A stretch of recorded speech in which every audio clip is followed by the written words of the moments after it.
Look, we've got a database of over 100,000 properties based on all of the inspections we've been doing for the last 10 or 15 years, and that tells us that we're finding significant problems in about a third of the homes we're inspecting. Some are quite high percentages. Roofing problems, for example, we're finding in every second house, so 50% of the homes we inspect have some sort of roofing problem. Not surprising, for most people the roof is out of sight and out of mind, and nobody knows there's a roofing problem until water starts dripping through a light fitting, which of course is not what you need. Water and electricity not being the best of friends at any times. Electrical problems, cracking problems, dampness problems. Roughly a third of the homes we look at will find a problem in one of those areas. Plumbing problems generally, not quite so often, more like 20%, because most people will fix a plumbing problem, they'll become aware of it. But leaking pipes is really a hidden plumbing problem that we often won't find until we've gone under a subfloor through either our building inspection or our pest inspection service, found dampness, traced it back to leaking shower pipe work in most instances. Not only a problem from the point of view of encouraging timber rot in the floor frame, but also creating the ideal environment for a termite infestation. Well, of course, a lot of people are buying apartments these days. They're an affordable way to get into the property market, whether it's for your own occupation or for investment purposes.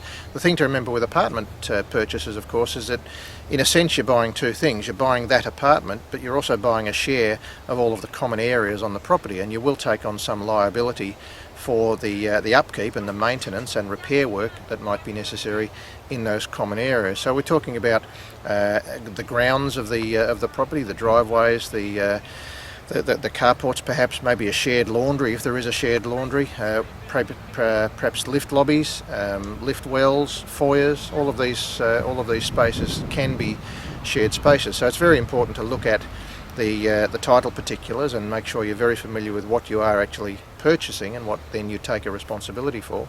Also critical to find out if there is money set aside already for the maintenance of those areas. Critical to find out what sort of money you're going to be asked to contribute into this pool, and also to find out whether there is any expensive maintenance work planned in the foreseeable future that you might be asked to contribute to.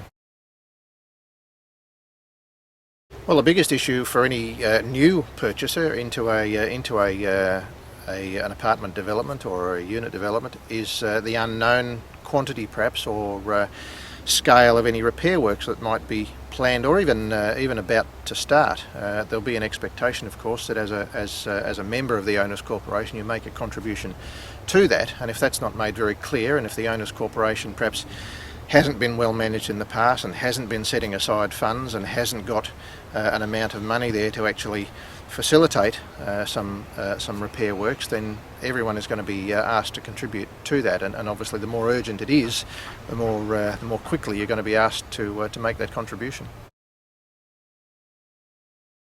The point is really to give yourself a good, clear picture of the property that you're considering buying. A building and a pest inspection will indicate to you very clearly if there's any significant problems with the property. You can obviously then take that into account, and in extreme circumstances you might choose to walk away. It doesn't happen often, I have to say, but it can happen if the news is horrendous. In other situations it will simply give you a sense of how much money might need to be spent on this property. You can either then budget for that and factor it into your borrowings, or under certain circumstances you might be able to negotiate the purchase price of the property down a little bit and pick up a good deal, as it were, recognising and of course presenting to the vendor that this property presents with a number of problems that you're going to need to attend to.